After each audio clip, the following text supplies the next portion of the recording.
बच्चों, राजस्थान माध्यमिक शिक्षा बोर्ड द्वारा जारी किया गया मैथमेटिक्स विषय का मॉडल पेपर हम लगातार 2-3 दिनों से हल कर रहे हैं। हमने कल बी सेक्शन किया है, आज हम सी सेक्शन को कंप्लीट करेंगे। महत्वपूर्ण क्वेश्चन दे रखे हैं। आप लोगों को बार बार इस बात के लिए मैंने अवगत करवाया है कि हमें इन क्वेश्चंस की बहुत अच्छे से तैयारी करनी है, क्योंकि एक क्वेश्चन जो है वो एक प्रश्नावली को अपने आप में समेटे हुए है। जो महत्वपूर्ण क्वेश्चन जो है वो बोर्ड ने अपने मॉडल पेपर में शामिल किया है, इसलिए हमारे लिए बहुत ही जरूरी हो जाता है कि हम इस क्वेश्चन पेपर को बहुत अच्छे से समझते हुए हल करें। हम सी सेक्शन कर रहे हैं आज। सी सेक्शन में टोटल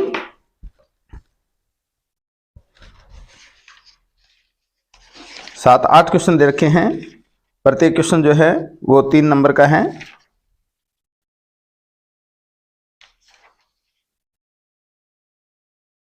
सत्रह, 18, 19 और 20 4 क्वेश्चन हैं। प्रत्येक क्वेश्चन 3 नंबर का है। तो सबसे पहले हम ये 4 क्वेश्चन हल करते हैं जो सी सेक्शन में है। पहला क्वेश्चन इसने दिया है AP 17, 15, 13 के कितने पद लिए जाएं ताकि उनका योग 81 हो जाए। 17, 15 और 13 17 नंबर क्वेश्चन है हमारा। मॉडल पेपर 2023 राजस्थान बोर्ड द्वारा जारी किया गया मॉडल पेपर पढ़ रहे हैं हम। 17, 15 और 13 17, 15 और 13 में कितने पद लिए जाएं कि उन सभी पदों का योग 81 हो जाए, 81 हो जाए। कितने ले? 81 इनका योग हो जाए। ऐसे अपने को कितने पद लेने चाहिए? तो सबसे पहले देखिए हमें एपी में क्या क्या चाहिए, है ना। एपी है ना ये, और एपी भी अरिथमेटिक प्रोग्रेशन कौन सी है? नेगेटिव है, कम होते जा रहे हैं। देखिए 17, 15, 13। तो इसका मतलब सबसे पहले देखिए आप ए लिखें। ए क्या है?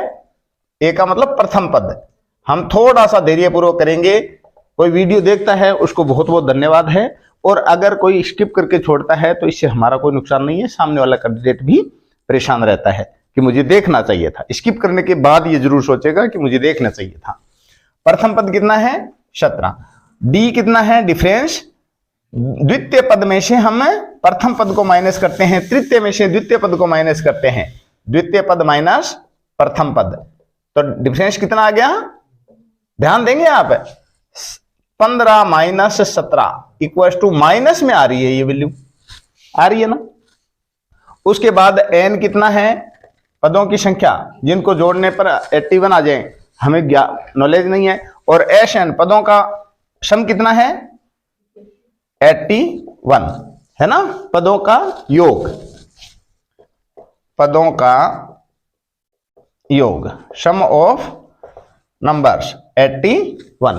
तो अब देखिए यहां पे समांतर श्रेणी अरिथमेटिक प्रोग्रेशन की जो पद दिए हैं उनका योग ज्ञात करने का फॉर्मूला क्या होता है?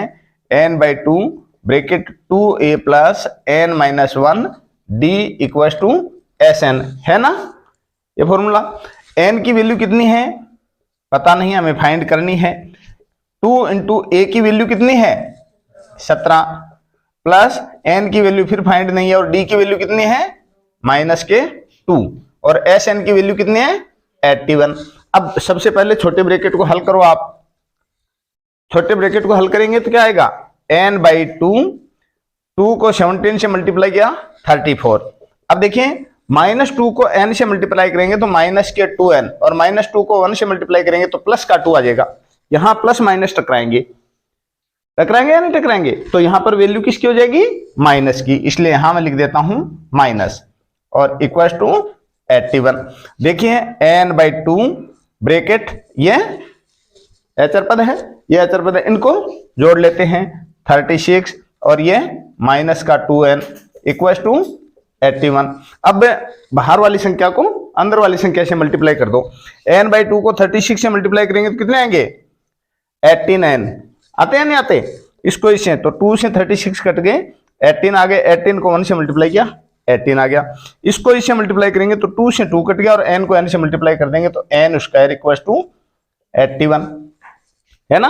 अब चाहे आप इसको इस तरीके से लिख सकते हो, माइनस का n स्क्वायर प्लस का 18n, और 81 का ट्रांसफर कर दूं तो ये माइनस का हो गया इक्वल टू 0।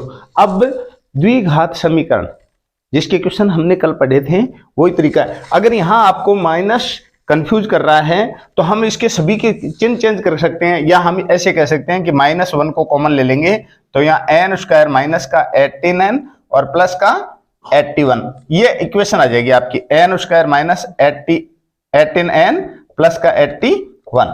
अब आप 18 के ऐसे टुकड़े कीजिए, है ना हमारे सामने प्रॉब्लम। क्या करेंगे, 18 को हम इस तरीके से दो भागों में बांट देंगे कि प्लस करने पर 18 आ जाए और मल्टीप्लाई करने पर 81 आ जाए, क्योंकि यहाँ पर 1 है, 1 को 81 से मल्टीप्लाई करेंगे तो 81 आता है। कैसे आता है, अब 18 के क्या टुकड़े होंगे, 9 + 9, शाबाश, वेरी नाइस। क्या हो गए, n स्क्वायर माइनस n, 9 + 9 को प्लस करेंगे तो 18 आ गया और मल्टीप्लाई करेंगे तो 81 आ गया, equal to 0। n square minus bracket को सोलो करेंगे तो माइनस का 9n और इसको इससे करेंगे तो माइनस का 9n प्लस 81 इक्वल टू 0। अब इसमें कॉमन ले लेता हूं सीधा पेयर बनाते हुए, इसका इसमें डिवाइड करूंगा तो n और इससे इसको डिवाइड करूंगा तो 9। इस पेयर में से मैं 9 को कॉमन ले रहा हूं तो यहां आ गया n, और माइनस से जब प्लस को डिवाइड करेंगे तो यहां माइनस का हो गया। अब n - 9 दोबारा से कॉमन आ रहा है बराबर 0 और n - 9 इक्वल टू 0, तो यहाँ n की वैल्यू कितनी आ गई, 9, चाहे इधर वाला n ले लो चाहे इधर वाला, दोनों बार 9 ही आ रहा है।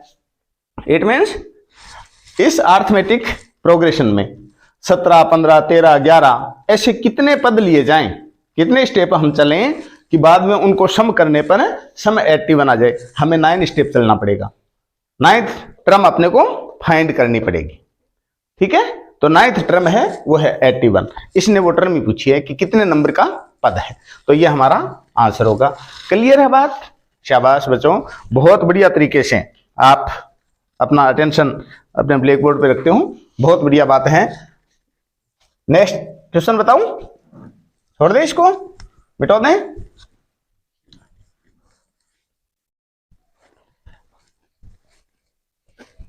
नेक्स्ट क्वेश्चन क्या पढ़ रहे हैं हम, माध्यमिक शिक्षा बोर्ड राजस्थान द्वारा जारी किया गया 2023 के लिए मॉडल पेपर, यानी बोर्ड का यह नियम होता है कि हर साल एक पैटर्न देता है एग्जाम का कि इस पैटर्न पे ही पेपर आएगा, जिसमें हमने ए सेक्शन को देखा जिसका वीडियो हमने यूट्यूब पे अपलोड किया, 30 नंबर का है, बहुत महत्वपूर्ण वीडियो है। दूसरे में हमने बी सेक्शन को लिया है जिसमें शॉर्ट टाइप क्वेश्चंस हैं, जिसमें 10-12 क्वेश्चन शामिल किए गए हैं, वो भी इंपॉर्टेंट, क्यों अपने को पता चल जाता है कि किस लेसन में से कितने नंबर का क्वेश्चन आ रहा है। ऑब्जेक्टिव टाइप किस में से आएगा, बड़ा क्वेश्चन किस में से आएगा, 4 नंबर का किस में से आएगा, 3 का किस में से आएगा। तो ये जब क्लू मिल जाता है स्टूडेंट को तो फिर उसे डिफिकल्टी नहीं रहती किसी प्रकार की, उसे पता रहता है कि मुझे इस चैप्टर की इन क्वेश्चंस की तैयारी करनी है, और यही बड़े क्वेश्चन बनते हैं और ये छोटे क्वेश्चन बनते हैं। नेक्स्ट क्वेश्चन है वेरी इंपॉर्टेंट क्वेश्चन है, जो मैंने आप लोगों को पहले भी बताया था, एक बार फिर देखें। सिद्ध कीजिए कि बिंदु 2 - 2 ये एक ट्रायंगल है, ये एक ट्रायंगल है, 2 माइनस इसके ए बी और सी, ए के कोऑर्डिनेट्स दे रखे हैं 2 - 2, बी के कोऑर्डिनेट्स दे रखे हैं -2 1 और सी के कोऑर्डिनेट्स दे रखे हैं 5 और 2। हमें यह प्रूव करना है कि दी गई जो कोऑर्डिनेट्स हैं वो किसी राइट एंगल ट्रायंगल के हैं। हमें क्या प्रूव करना है, जो कोऑर्डिनेट्स दे रखे हैं ये कोऑर्डिनेट्स किसी राइट एंगल ट्रायंगल के हैं, यह हमें प्रूव करना है। अब मैं यहां पर आपको यह नहीं बता सकता कि इसमें से परपेंडिकुलर कौन सा है, इसमें से बेस कौन सा है और इसमें से हाइपोटेन्यूस कौन सा है, कर्ण कौन सा है, आधार कौन सा है और लंब कौन सा है, पता नहीं चलता ना, क्योंकि मैंने राइट एंगल ट्रायंगल इस तरीके से ड्रॉ नहीं किया है। इस तरीके से ड्रॉ करता तब तो आप बता देते मेरे को कि ये है। अब अपने को ये प्रूव करना है जिसमें यह बताना है कि किन्हीं दो संख्याओं का,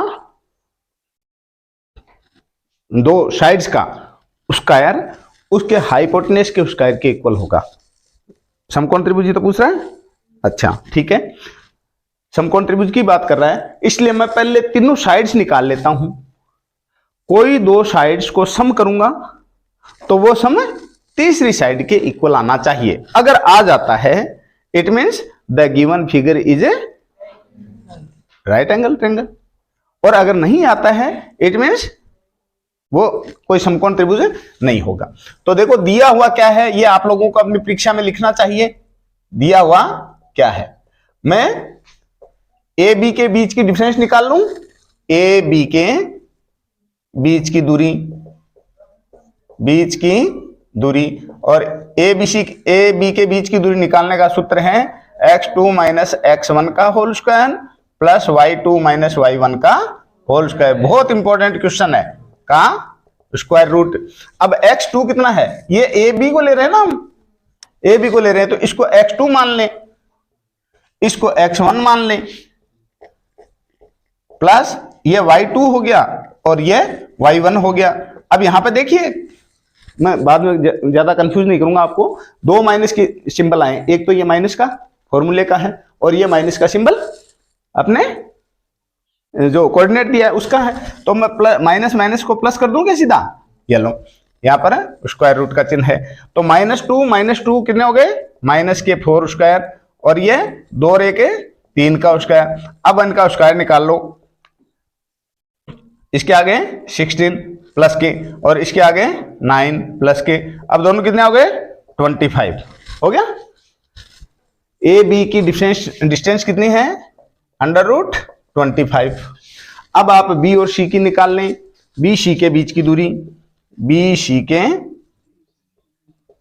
दूरी, फॉर्मूला वही है x2 माइनस x1। अब की बार ये x2 हो गया, ये x1 हो गया ना का होल स्क्वायर, प्लस ये y2 है और ये y1 है का होल स्क्वायर। ये लो, इसमें से माइनस माइनस फिर टकरा गया, तो यहां क्या कर दूं, प्लस कर दूं। ये 5 2 7 का स्क्वायर, प्लस 2 में से 1 माइनस करेंगे तो 1 का स्क्वायर। दोनों को स्क्वायर ले लो। अब 49 प्लस 1, दोनों को प्लस करेंगे तो √50। इसकी वैल्यू कितनी आ गई, √50। अब ए सी की वैल्यू निकाल लो, ए सी के बीच की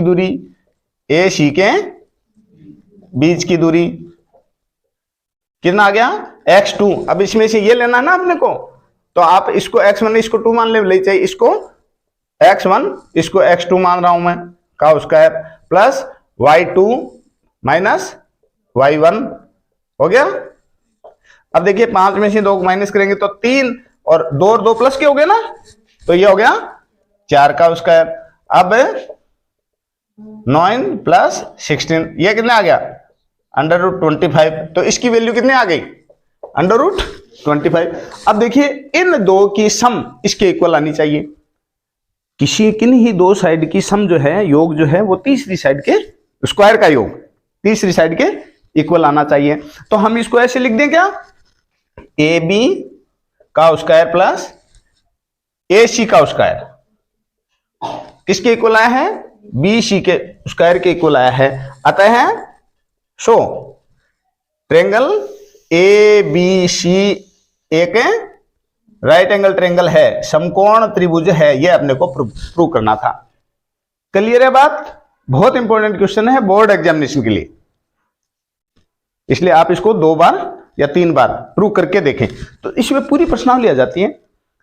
एक क्वेश्चन तो आना ही है कि बीच की दूरी ज्ञात करने का, चाहे फॉर्मूला आ जाए, चाहे 2 कोऑर्डिनेट दे दो और उन कोऑर्डिनेट्स के बीच की डिस्टेंस पूछेंगे, तो ये बीच की डिस्टेंस फाइंड करने का तो फॉर्मूला है, तरीका है। अब यहां पर अपने को ये भी पूछ सकता है कि दिया गया जो ट्रायंगल है वो आइसोसेलेस ट्रायंगल है या इक्विलेटरल ट्रायंगल है या राइट एंगल ट्रायंगल है। तो इक्विलेटरल ट्रायंगल है तो इसका मतलब तीनों साइड इक्वल आनी चाहिए थी। आइसोसेलेस है इसका मतलब 2 साइड इक्वल आनी चाहिए थी। तो ये आइसोसेलेस ट्रायंगल भी है, ये आइसोसेलेस ट्रायंगल भी है क्योंकि इसकी 2 साइड इक्वल आ रही है ना। और 90 डिग्री का एंगल कौन सा आया, ये आया क्योंकि इसके सामने की साइड जो है वो हाइपोटेन्यूस यानी कर्ण है। इन दोनों भुजाओं के योग बराबर है, तीसरी ये भुजा है। चलो क्लियर है, शाबाश, मिटो दूं।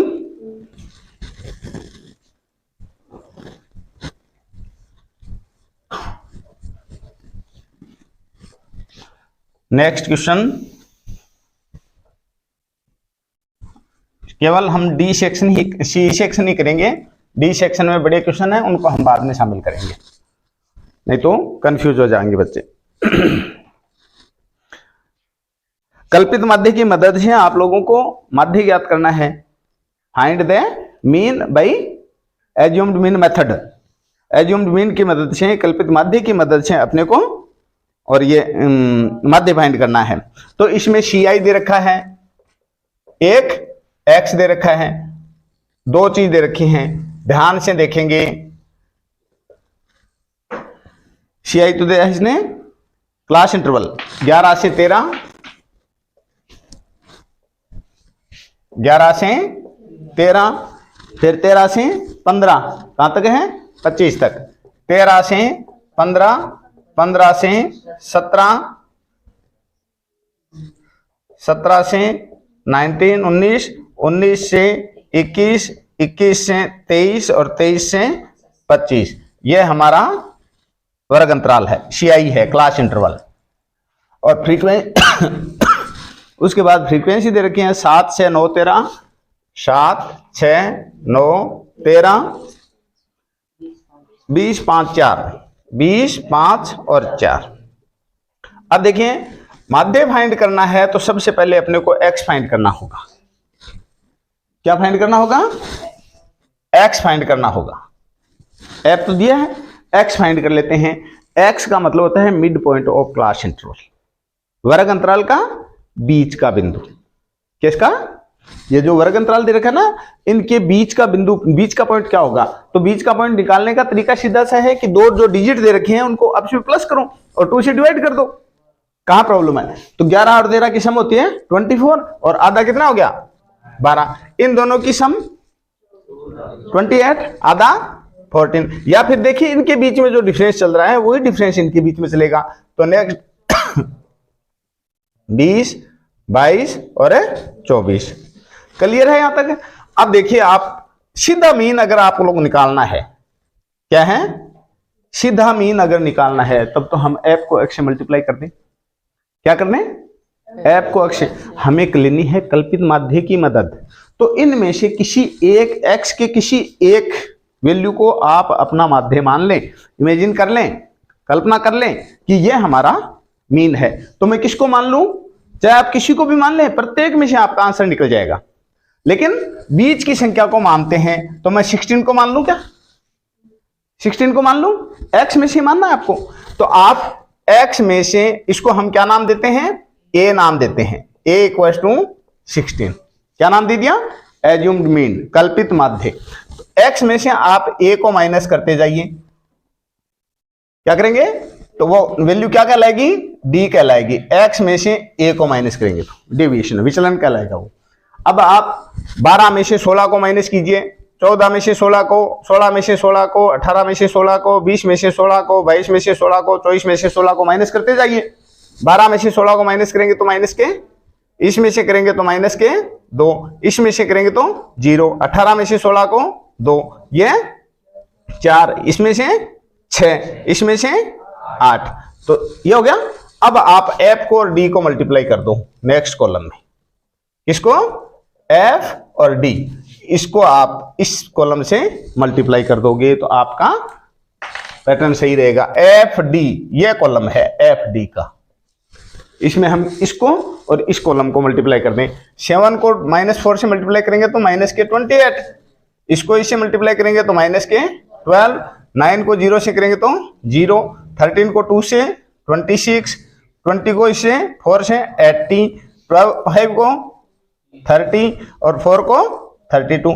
अब देखिए हम सम करते हैं ना तो प्लस माइनस टकरा गए। यहाँ पे ये 2 डिजिट जो है वो माइनस के हैं, बाकी ये संख्या प्लस की है, इसलिए हम इनको आपस में प्लस नहीं कर सकते। ये मैथ्स का नियम है। अपोजिट साइन है ना, विपरीत इनके निशान है, इसलिए इन दोनों को जोड़ेंगे तो ये कितने आ गए 40। कितने आ गए 40। और इनको जोड़ेंगे तो 8, 10 और 6 16, 168 आ गए। इनकी सम कितने हैं 168 और इनकी सम कितनी है 40। तो 40 को इसमें से माइनस करके यहां लिखो सिग्मा FD।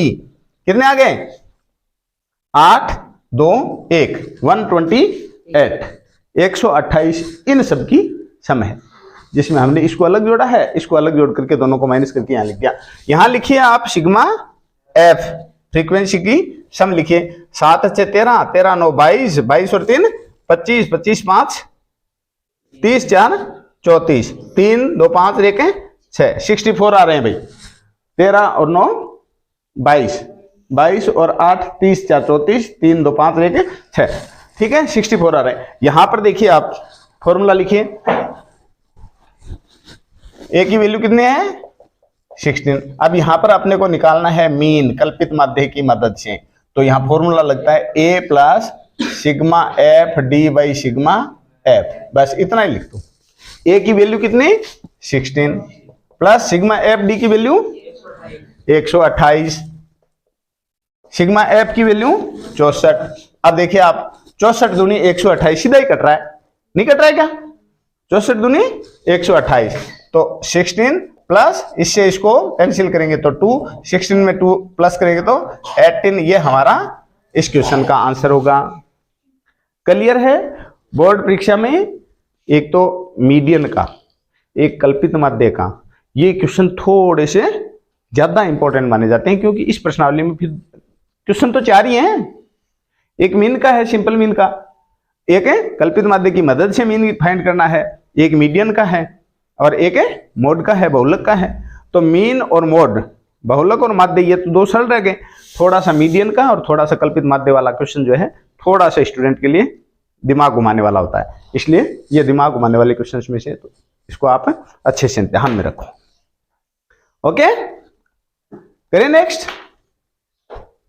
रेडी? शाबाश।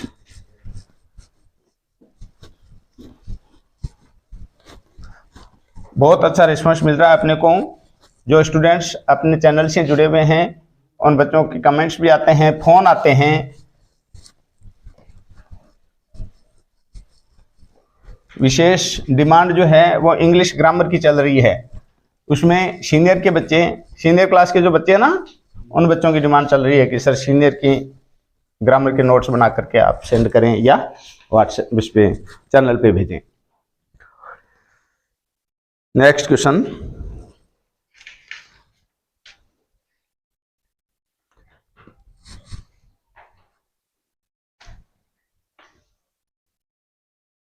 रेखिक समीकरण युग्म को, यह बता देता हूं आप लोगों को, इंपॉर्टेंट क्वेश्चन है जो 4 नंबर का है, हालांकि डी सेक्शन का है, यह बता देता हूं। इस क्वेश्चन को बाद में लेंगे हम 20 को। निम्न समीकरण युग्म को आलेखीय विधि द्वारा हल कीजिए। डी सेक्शन का है, 2 इक्वेशन दे रखी हैं, 2x + y = 6, 2x, question number है 21, 2x + y = 6, और एक दूसरी इक्वेशन दे रखी है 2x - 3y, 2x - 3y = 2। ये 2 इक्वेशन हैं, इनसे अपने को एक ग्राफ क्रिएट करना है, ग्राफ खींचना है। तो ग्राफ खींचने के लिए आप लोगों को आपके टीचर ने बताया होगा कि सबसे पहले अपने को एक टेबल क्रिएट करनी होगी, एक टेबल बनानी होगी, इसके वेरिएबल्स अपने को फाइंड करने होंगे, एक्स वाई की वैल्यू फाइंड करनी होगी। तो हम एक एक समीकरण को ले रहे हैं। पहले मैं ले रहा हूं ये इक्वेशन, इसको मिटा देता हूं यहां से। ये देखिए आप इस तरीके से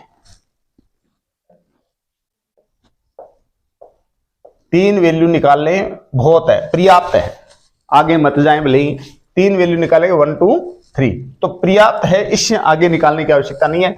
अगर आपके आंसर मिल जाते हैं तो बहुत अच्छी बात है, और अगर नहीं मिलते हैं तो भी बच्चों टेंशन में आने की आवश्यकता नहीं है। ग्राफ अपनी इस तरीके से हेल्प करता है कि वो जब हम ग्राफ में पुट करेंगे ना तो अपने आप ही कहेगा कि ये तुम्हारे आंसर है।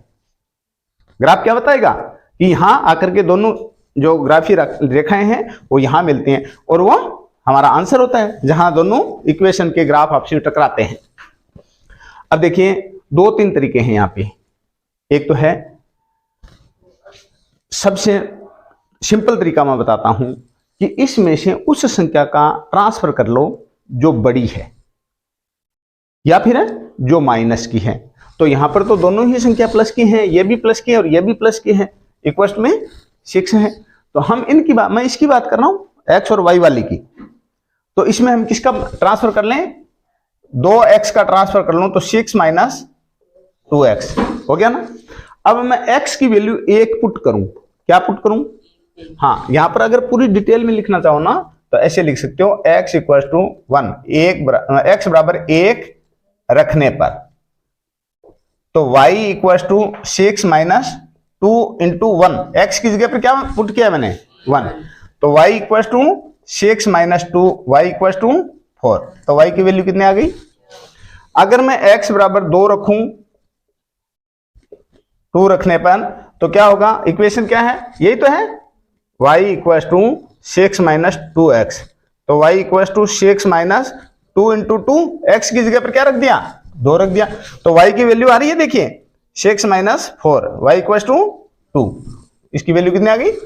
अब x बराबर अगर मैं 3 रख दूं, 3 रखने पर तो ये इक्वेशन है ना, y equal to 6 minus 2x, यहां से मैंने ये क्रिएट कर ली है, मैं इसको यूज करता जा रहा हूं, इसको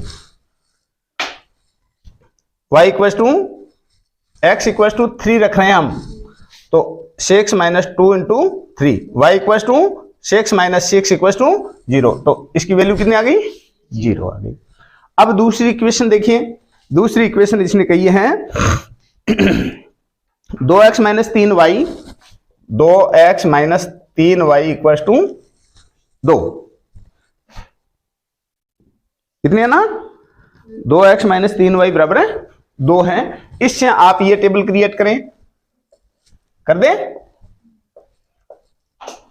x और y, ये पहली इक्वेशन की है और ये दूसरी इक्वेशन की, याद रखना है।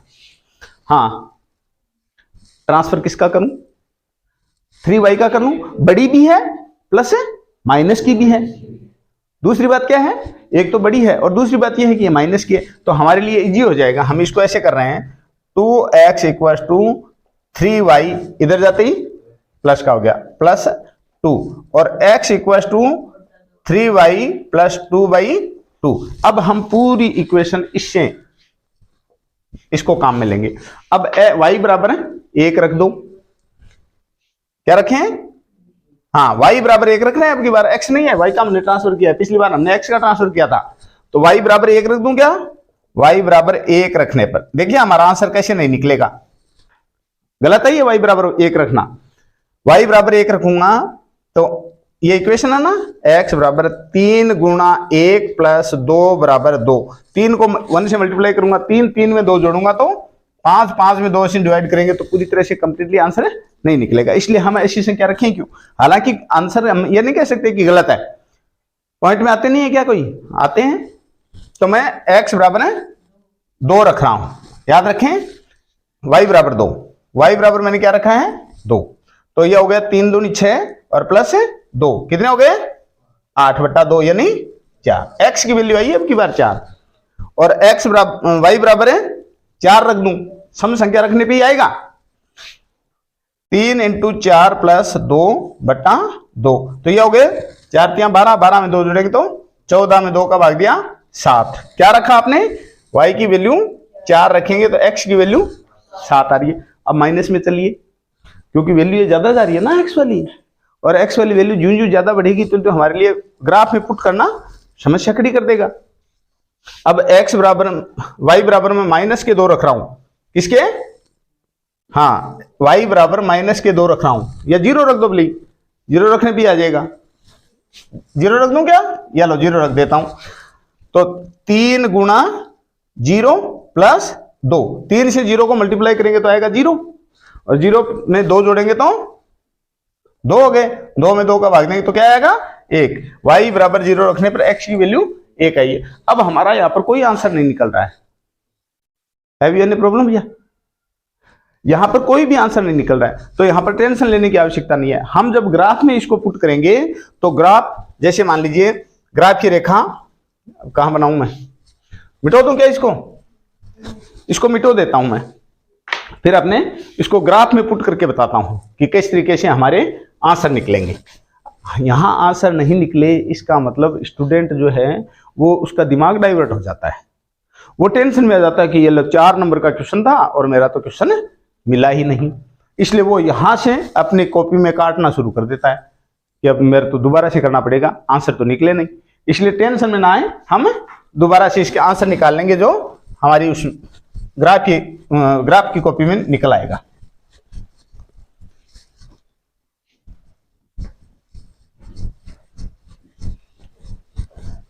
टाइम लगेगा तो बच्चों थोड़ा सा इसमें एक बंद करना भैया एक बार।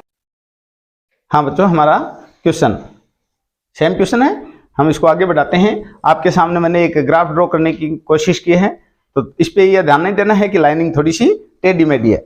हाँ, बुढ़ो आदमी हूँ, हाथ तो दूजा ही है, कौन के टेंशन ना लिया करो। देखो, बुढ़े आदमी के पास जो अनुभव होता है ना, वो बच्चों के पास नहीं होता है। तो डॉक्टर और टीचर बुढ़ापा के बढ़िया हुए, याद रखा करो। हाँ देखिए, सबसे पहले हम इस ग्राफीय रेखा को इस ग्राफ को मैं दो भागों में बांट रहा हूं। यह तो है एक्स अक्ष, है ना, इसको हम क्या कहेंगे, एक्स एक्सिस। एक्स एक्सिस इधर वाला माइनस का पार्ट, इधर वाला प्लस का पार्ट, और एक ले रहा हूं मैं यहां से इस तरीके से। यह है वाई एक्सिस। क्या है, वाई एक्सिस। यह प्लस का है और यह माइनस का है, माइनस का है। तो दोनों जहां मिलते हैं एक्स एक्सिस और वाई एक्सिस, वो हमारा मूल बिंदु है। तो मूल बिंदु पे हमेशा क्या होता है, 0 0। क्या होता है, एक्स का 0 और वाई का 0। यहां पर आप एक्स के प्लस में चलेंगे, 1 2 3 4 5 6 7 8 9 और 10। यहां माइनस में चलेंगे, -1 -2 -3 और -4। ये प्लस में चलेगा एक्स वाला, वाई वाला, 1 2 3 4 5 6 7। ये माइनस में हो गया, माइनस का 1, माइनस के 2, माइनस के 3, माइनस का 4, माइनस का 5। अब हम एक एक पॉइंट को लेते हैं, क्या करते हैं, बहुत ध्यान से देखना। हम 4 नंबर का क्वेश्चन पढ़ रहे हैं, पूरी प्रश्नावली में एक ही क्वेश्चन बनता है सिर्फ। और निश्चित रूप से एक स्किल नाम का एक ऑब्जेक्ट होता है, एक उद्देश्य होता है एजुकेशन में। उस उद्देश्य की पूर्ति के लिए, जिसको हम हिंदी में कौशल कहते हैं, उस कौशल के लिए जो क्वेश्चन बनते हैं ना, वो आपकी 2 ही एक्सरसाइज बनती हैं। एक तो है 11वीं एक्सरसाइज, जिसमें बच्चे को अपने हाथ का कौशल दिखाना होता है, और एक होता है ये ग्राफ वाला। तो ये 2 क्वेश्चन फिक्स हैं कौशल उद्देश्य के, और इसके आधार पर ही आप लोगों को ये बड़े क्वेश्चन दिए जाते हैं। हाँ, पहला पॉइंट है 1 4, यानी x का 1 और y का 4। कहां दोनों बिंदु कहां मिलते हैं, देखिए, x का 1 और y का 2। यहां में कितने 4 हैं, सॉरी, x का 1 और y का 4। यहां आ गया ना पॉइंट। दूसरा पॉइंट क्रिएट करें, इसको आप ए पॉइंट लगा दें, यानी बाद में लगा देना। दूसरा है 2 2, x के 2 और y का 2, दोनों कहां आकर के मिलते हैं, दोनों ग्राफीय रेखाओं को हम आगे इधर बढ़ाएंगे, इसको ऊपर और इसको इधर बढ़ाएंगे, तो कहां आकर के मिलती है, यहां। तीसरा बिंदु है 3 0, यानी x का 3 और y का 0। आप लोगों को बताई हुई बात है कि x एक्सिस पर y की वैल्यू 0 होती है, तो वो कहां हो गया, यहां हो गया। अब देखिए, आपका यहां पर ग्राफ की सवाल का मूल्यांकन हो रहा है।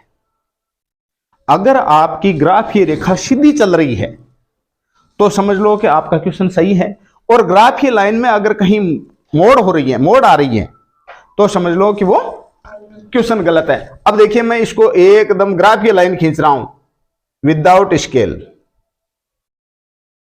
इस तरीके से चलेगी। क्लियर है? इसको आप ऊपर बढ़ा सकते हो, चलो यहां तक बढ़ा दूं, और ऊपर बढ़ा सकते हो, मैंने बढ़ाया नहीं है।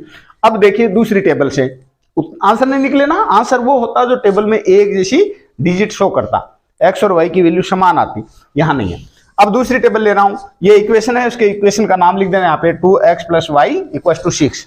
दूसरा देखिए, x के 4 यहां है और y का 2 यहां है। इसको इधर बढ़ाऊं, इसको इधर बढ़ाऊं, तो दोनों बिंदु कहां आकर के क्रॉस होंगे, यहां पे। फिर है 7 4, x का 7 और y का 4। इसको इधर बढ़ाऊं, इसको इधर बढ़ाऊं, तो कहां मिलेंगे, यहां मिलेंगे ना। अब 1 और 0, x का 1 है और y का 0, x एक्सिस और y की वैल्यू 0 ना, ये। अब ये तीनों बिंदु एक सीध में है क्या, एक स्केल के नीचे आने चाहिए, आ रहे हैं, इसका मतलब हमारा क्वेश्चन सही है। ये लो, इस तरीके से। तो जहां दोनों बिंदु आपस में टकराएंगे ना, वो बिंदु देखिए थोड़ा सा थोड़ी सी टेढ़ी लाइन है वो यहां आकर के मिलना चाहिए था, ऐसे खींची जानी चाहिए थी रेखा, ऐसे यहां आना चाहिए था। लाइन टेढ़ी है ना, तो जहां दोनों आपस में मिलते हैं ना वो आपका आंसर हो जाएगा। तो ये आंसर क्या हुआ है, 1-3 या 2-1। थोड़ी सी ग्राफ ये लाइन टेढ़ी होने के कारण मेरा समझाने का मतलब ये है कि हमारे आंसर नहीं निकले। अब मैं आप लोगों को जब तक क्वेश्चन को सोल्व नहीं करूंगा तब तक कह नहीं सकता कि ये यहां मिलने चाहिए थे, ये यहां मिलने चाहिए थे, क्योंकि हमारी लाइनिंग भी तो टेढ़ी है ना, कॉलम भी तो छोटे बड़े हैं, ग्राफ में तो बिल्कुल मशीनी वो छपाई होती है, तो उसमें छोटा बड़ा होने का मतलब ही नहीं है। तो जहां एक दूसरे को क्रॉस करते हैं वो आपका आंसर हो जाएगा, ठीक है। तो वो आंसर है मेरे हिसाब से तो यहाँ 2-1 या 3-1 आना चाहिए, 2-1 या 3-1 इसका आंसर आना चाहिए। मैंने इक्वेशन देखी नहीं पूरी तरह से, हल नहीं करके देखा, चलो बता देता हूं आपको। हाँ बंद करना है, दोनों 2 का मतलब ये और 1 का मतलब ये ग्राफ ये लाइन ऐसे खींची जानी चाहिए थी, ऐसे ऐसे इस तरीके से चलती है ग्राफ की रेखा। 2-1 पे दोनों ग्राफ मिलते हैं, यहां मिलते हैं, जिसमें क्या होगा x की वैल्यू 2 और y की वैल्यू 1। तो आपका आंसर क्या होगा, ये आंसर होगा 2-1, यानी x बराबर 2 और y बराबर 1, ये आपके आंसर होंगे। अब कई बार आगे चल रहा है क्या, कई बार क्या होता है क्वेश्चन को और आगे बढ़ा दिया जाता है और क्या कह दिया जाता है कि आप इस तरीके का एक त्रिभुज क्रिएट करिए जो ग्राफ की रेखा को और x अक्ष को मिलाकर के एक त्रिभुज बनाता हूं। तो वो त्रिभुज कौन सा हो गया, ये हो गया। आप इस त्रिभुज को इस तरीके से छायांकित कर दें। अगर आपको यह कह दे कि y एक्सिस और ग्राफ की रेखाओं से बनने वाले त्रिभुज को छायांकित कीजिए, तो ये y एक्सिस है और ये ग्राफ की रेखा है ना, तो इससे ये छायांकित कर दोगे आप, करोगे या नहीं करोगे, ये लो। अगर y एक्सिस का कह दे तो ये त्रिभुज बनेगा इतना इतना, और x एक्सिस का कह दे तो ये बन जाएगा इतना। क्लियर है बात, ओके। चलो शाबाश, बहुत बहुत धन्यवाद, बंद करो भैया। हाँ सुनो, हाँ स्टूडेंट्स, जो क्वेश्चन आपको मैंने बताए हैं घर जाकर के बहुत अच्छे से आप लोगों को इनको कंप्लीट करना चाहिए। दर्शकों से मेरा आग्रह है कि हमारी वीडियो को आप लाइक करें, शेयर करें, सब्सक्राइब करें, और सबसे बड़ी बात यह है कि अगर आप बहुत गौर से वीडियो को देखेंगे और पढ़ने की कोशिश करेंगे तो हमारी वीडियो आप लोगों के लिए बहुत ज़्यादा सहायक सिद्ध होंगे। हमारा उद्देश्य है कि दूर दराज बैठा हुआ बच्चा जिसको किसी प्रकार की कोई मदद नहीं मिल रही है, ग्रामीण क्षेत्र में बैठा है और किसी प्रकार का ट्यूशन का या कोचिंग का सहारा उसके पास नहीं है, तो ऐसी स्थिति में उस बच्चे के लिए हमारी वीडियो जो है वो बहुत बड़े सहायक सिद्ध हो सकते हैं। इसलिए बच्चों आप बहुत केयरफुली हमारे इस वीडियो को देखें और अपनी नोटबुक में इसे नोट करें। यथासंभव अगर आप वास्तव में आपको वीडियो अच्छा लगता है तो हमारे चैनल को शेयर और सब्सक्राइब जरूर करें ताकि हमें आपका मोटिवेशन मिलता रहे। धन्यवाद।